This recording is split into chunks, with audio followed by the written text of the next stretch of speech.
Are you guys confused about which attacker to pick or to buy in the current meta? Because in the current season, Team Pokemon Unite has made lots of changes and adjustments. For example, in the draft pick mode, the X-licensed Pokemon are available to play. That is the reason why the meta in the current season has drastically changed. Because of that, if you guys are not able to make decision which attacker Pokemon to pick or to buy in the season 20, well, don't worry, in this video I will show you top 10 best attacker Pokemon for the solo ranking, so that you don't have to waste your coin on wrong Pokemon. Not only that, I will also show you their best build, battle item, boost emblem with some tips and tricks. By the way, if you are new here, make sure to subscribe to my channel so you can get more this type of Unite content. Now, without wasting any time, let's begin the video. In the number 10, we have the Firefox Delphox. I have put the Delphox in the number 10 because of the unique abilities he has. Delphox is really good in crowd controlling and dealing damage in the area. The burst damage dealing capabilities of Delphox is quite good. Because of all these things, Delphox can become a very good ally in the team fight. She can be very effective backliner if you know how to utilize her moveset properly. Because you can deal very high amount of burst damage, and at the same time you can also continuously stun the enemy. One thing I love most about the Delphox is her Unite move. Her Unite move has a very large area. Because of that, if you use the Unite move of Delphox in the team fight, it can become very problematic for the enemy team and can give very huge advantage to your teammates. Because what happens is, if the enemies are inside the Unite move of Delphox, it reduces the movement speed of the enemy and it also decreases the defense of the enemy. So it's become much more easier for you and your teammates to kill the enemy inside the Unite move of Delphox. And the best part is, the Unite move of Delphox has very low cooldown. Because of that, you can simultaneously use her Unite move in every team fight. But there are some drawbacks of Delphox as well that you must know. As an attacker by nature, Delphox is kinda vulnerable and her mobility is also quite low. Because of that, enemy might kill you easily. So when you are playing Delphox, try to stick with the defender or supporter so that they can protect you and you can deal very high damage by staying in the back. And about the best moveset for Delphox, well, all the moveset of Delphox are good. It's totally depend upon how your playstyle is. But I personally prefer Fire Blast and Fire Spin because the Fire Blast deals very high burst damage in an area and the Fire Spin has a very good crowd controlling effect. So when you are using these two moveset, it can become very helpful for your teammates. Anyways, these are the build that I would recommend you to use on Delphox. For the battle item, always take eject button, and this is the boost emblem that I would recommend you to use on Delphox. You can take screenshot if you want. In the number 9, we have the green guy Decidueye. Decidueye is one of the attacker which has the damage, the agility and pretty good mobility. Decidueye has a very long range capabilities. It is one of the factor what makes Decidueye a very reliable backline attacker. Because in the team fight, Decidueye can position himself in a very long distance from the enemy and still can deal very high amount of damage by maintaining a very long range from them. So it's also become quite difficult for the enemy to reach out to Decidueye and kill him. Not only that, the melting capabilities of the Decidueye is also quite high. Because of that, Decidueye can become a very useful ally to melt down the objective like Regirock, Regilicky and Rayquaza. About the best moveset for Decidueye, well, all the moveset of Decidueye are good, but I personally prefer Spirit Shackle and Shadow Sneak because while using these two moveset, you can maintain a very long distance from the enemy. Moreover, the Spirit Shackle will help you to deal burst damage to the enemy and the Shadow Sneaks helps you to get extra vision and it also decreases the movement speed and defense of the enemy. To master Decidueye is neither too hard nor too difficult. It is just on a medium level. So even if you are new in Pokemon Unite, you just need a little bit of practice to master him properly. Anyways, this is the build that I use on Spirit Shackle and Shadow Sneak, and this is the build that I use while using Razor Leaf. Last but not least, this is the boost emblem that I would recommend you to use on Decidueye. You can take a screenshot if you want. In the number 8, we have the X-licensed Pokemon Mewtwo-Y. Mewtwo-Y is one of the attacker which has the damage, the agility and great mobility. The damage dealing capabilities of Mewtwo-Y is quite different from other attacker Pokemon. The most of the damage he deals does not come from the moveset he has, but from the basic attack. That is the reason why Mewtwo-Y get pretty good advantage during the team fight. Because of that, Mewtwo-Y can freely move from here and there while dealing damage with the basic attack. And he can even change his position rapidly. And the best part about the Mewtwo-Y is, he is a beginner friendly Pokemon. You don't need lots of practice in order to master him. You just need a little bit of practice with Mewtwo-Y and then you are good to go. But remember this, while playing Mewtwo-Y, always try to maintain a distance from the enemy, especially when you see a speedster in the enemy's team, because Mewtwo-Y is quite squishy and he is pretty weak in the close range. So there is a very high chance that enemy's speedster might kill you easily, especially in the close range. That is the reason why I would always suggest you to stick with the defender and supporter, because they can heal you and protect you from the enemy's speedster. About the best moveset for Mewtwo-Y, well, all the moveset of Mewtwo-Y are good, but I personally prepare Future Sight and Teleport, and this is the build that I'm using on Mewtwo-Y. For the battle item, always take X attack, because it will help you to evolve into Mega Mewtwo-Y faster, or you can also use it after evolving into Mega Mewtwo-Y. And this is the boost emblem that I would recommend you to use on Mewtwo-Y. You can take a screenshot if you want.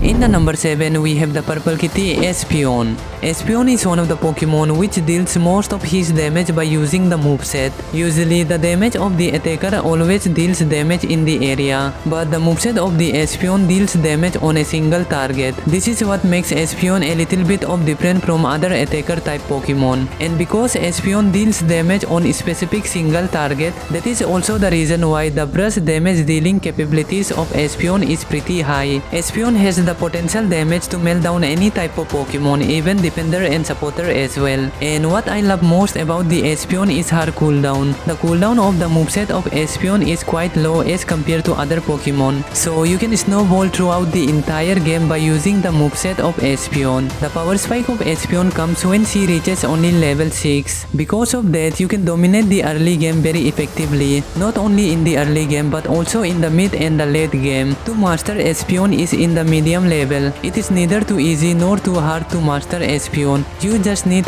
quite a bit of practice and then you are good to go with the Espeon. And about the best moveset for Espeon, well, all the moveset of Espeon are good, but I personally prefer Store Power and Future Sight, because with these two moveset, the mobility and the brush damage dealing capabilities increase a lot. And this is the build that I'm using on Espeon. For the battle item, always use eject button, and this is the boost emblem that I would recommend you to use on Espeon. You can take a screenshot if you want.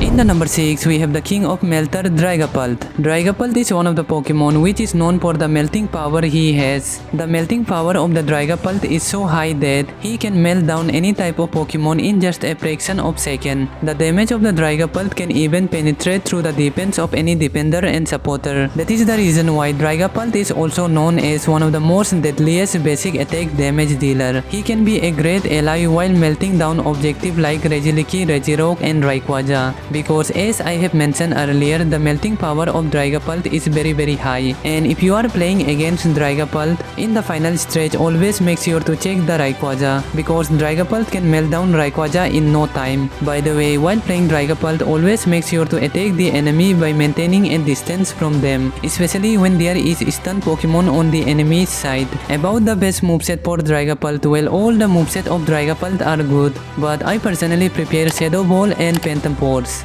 because with these two moveset you can melt down any kind of Pokemon or objective really fast. And this is the build that I'm using on Dragapult. For the battle item, you can take X Speed, and this is the boost emblem that I would recommend you to use on Dragapult. You can take a screenshot if you want.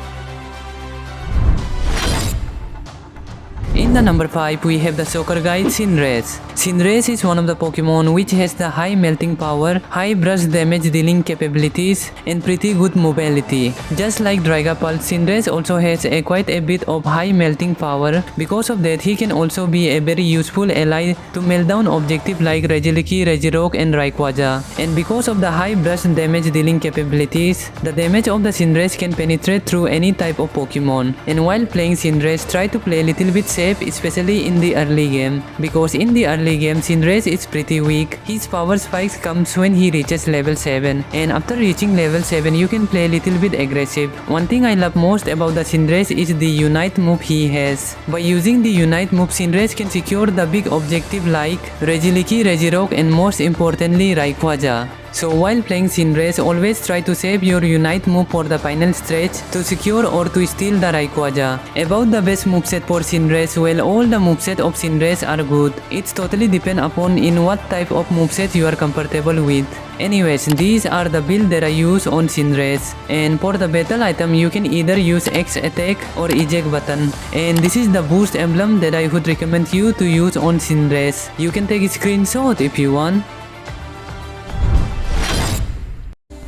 In the number 4 we have the Pink Kitty Sylveon. Sylveon is one of the attacker which does not have the melting power and burst damage dealing capabilities. But it does not mean that Sylveon is a weak type of attacker Pokemon. The gradual damage dealing capabilities of Sylveon what makes her a very unique and versatile type Pokemon. The cooldown of the moveset of Sylveon are very low. Because of that, you can continuously use the moveset of Sylveon in every team fight. Sylveon has the potential to dominate the early game very effectively. Because the power spike of Sylveon comes when she reaches only level 6. So while playing Sylveon in the early game, try to play a little bit aggressive, especially after reaching level 6. About the best moveset for Sylveon, well, all the moveset of Sylveon are good. And these are the build that I use on Sylveon. For the battle item, you can take X speed. And this is the boost emblem that I would recommend you to use on Sylveon. You can take a screenshot if you want.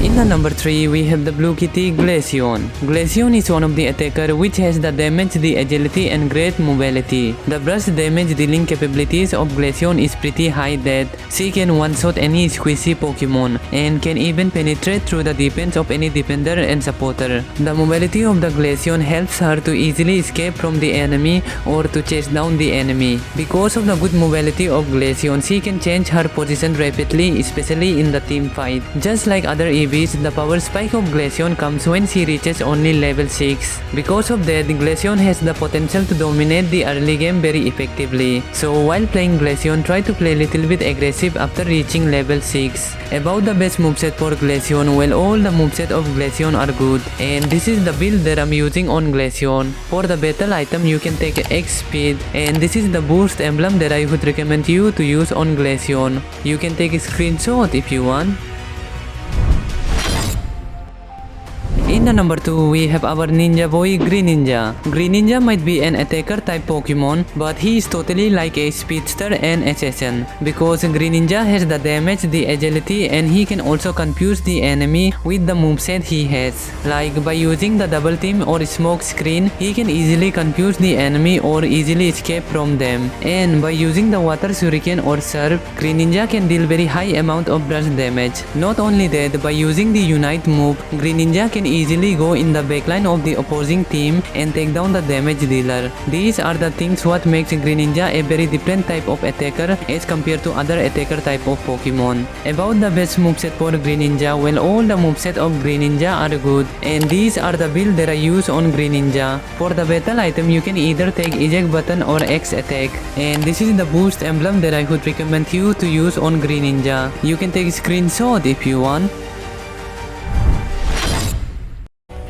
In the number 1 we have none other than the one and only Miraidon. Miraidon is a type of attacker which has the damage, the agility and pretty good durability. In the current meta, Miraidon is counted as one of the most strongest attacker type Pokemon. So if you want to rank up faster, especially in the solo ranking, I would definitely suggest you to use Miraidon. If you know how to utilize the moveset of the Miraidon properly, there is a very high chance that you can carry the entire game by yourself. So next time when you want to rank up faster, especially especially in the solo ranking. And about the best moveset for Miraidon, well, all the moveset of Miraidon are good. And this is the build that I'm using on Miraidon. For the battle item, you can take eject button. And this is the boost emblem that I would recommend you to use on Miraidon. You can take screenshot if you want. That's it for today guys, and if this video was helpful for you, please don't forget to like and subscribe to my channel.